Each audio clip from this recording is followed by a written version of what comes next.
Hello everyone, I am Apurva Hitesh Kapadia, student at Manipal Institute of Technology. Today I'll be discussing questions from the topic Coordination in Plants from the chapter Coordination and Control from class 10th NCERT Science textbook. Question number 1. What causes the tendril to circle around the object and thus clings to it? Some plants, like the pea plant, climb up other plants or fences by the means of the tendrils. These tendrils are sensitive to touch.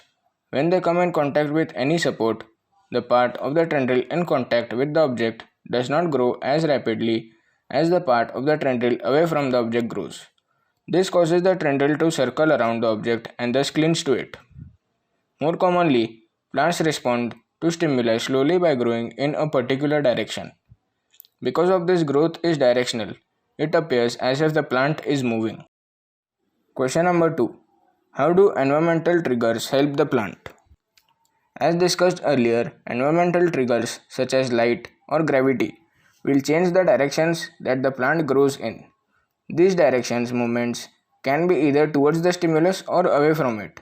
So, in two different kinds of phototropic movements, shoots respond by bending towards the light while roots respond by bending away from the light.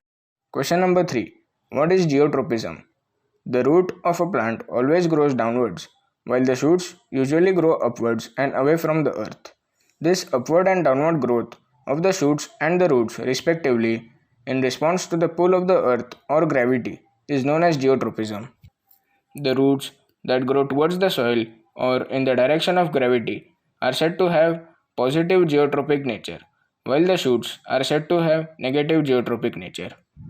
Question number 4. What are the limitations to the use of electrical impulses in animals? If fast responses to stimuli are to be made, information transfer must happen very quickly. For this, the medium of transmission must be able to move rapidly. Hence, electrical impulses are an excellent means for this. But there are limitations to the use of electrical impulses. Firstly, they will reach only those cells that are connected by the nervous tissue, not each and every cell in the animal body. Secondly, once an electrical impulse is generated in a cell and transmitted, the cell will take some time to rest its mechanisms before it can generate and transmit a new impulse. In other words, we can explain this statement by the following words. Cells cannot continually create and transmit electrical impulses. It is thus no wonder that most multicellular organisms use another means of communication between the cells, namely the chemical communication. Question 5. Explain the functioning of plant hormones. Stimulated cells release a chemical compound. This compound would diffuse all around the original cell. If other cells around have the means to detect this compound using special molecules on their surfaces, then they would be able to recognize the information and even transmit it. This will be slower, but it can potentially reach all the cells of the body regardless of the nervous connections, and it can be done steadily and persistently.